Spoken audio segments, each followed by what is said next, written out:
사진 출처 은행 문턱 앞에서 경제적인 어려움을 묘사한 이미지 챗 GPT 생성, 저축 상품이 매력이 감소하고 있다. 국내 5대 은행이 예금 금리가 평균 2%대에 머물면서 소비자들은 실질적인 저축 효과를 느끼기 어려운 상황이다.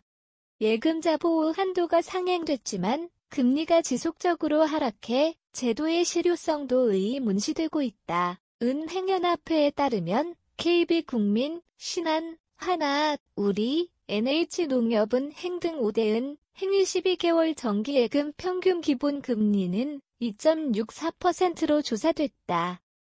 5대 금리를 포함해도 평균 3.20%에 불과하다. 이는 작년 초 3% 후반에 비해 현저히 낮아진 수치다.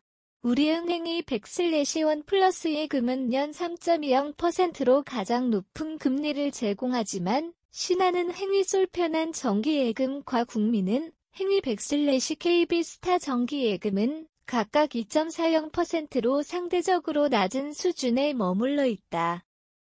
기준금리 하락 예금금리 하락세의 원인 한국은행금융통화위원회는 지난해 말부터 기준금리 인하 기조를 본격화했다.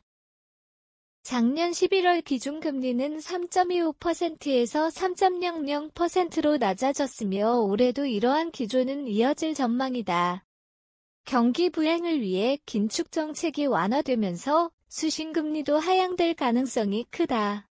금융권 관계자는 작년 10월 긴축 기조가 종료된 이후 기준금리 인하 흐름이 지속되고 있다며 이로 인해 예금 상품의 수익률이 계속 떨어지고 있다고 분석했다. 예금자 보호 한도 상향 소비자에게 미치는 영향은 물음표 지난해 말 예금자 보호 한도가 5천만 원에서 1억 원으로 상향되면서 소비자들의 기대가 컸다. 여러 통장으로 분산 예치를 할 필요가 없어져 금융상품의 편의성이 개선된 점은 긍정적이다. 그러나 예금금리의 지속적인 하락으로 보호한도 상향의 효과는 빛이 바래고 있다. 소비자들은 금리 하락세에 따른 기대 수익 감소로 저축 계획을 재구성하는 데 어려움을 겪고 있다. 한 소비자는 보호한도가 늘어났다고 해도 금리가 이렇게 낮으면 의미가 없다고 토로했다.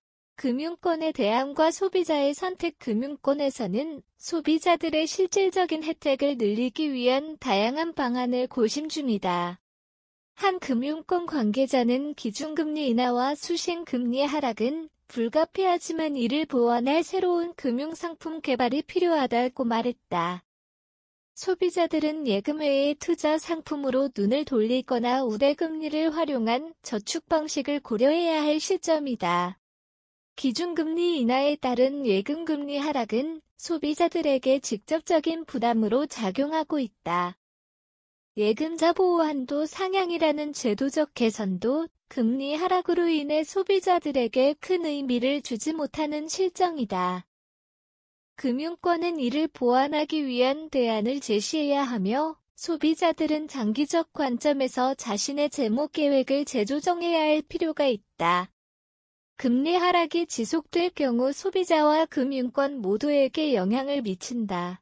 소비자들은 안정적인 금융계획을 수립하기 어려워지고 금융권은 고객 이탈을 방지하기 위해 차별화된 상품 개발이 요구된다.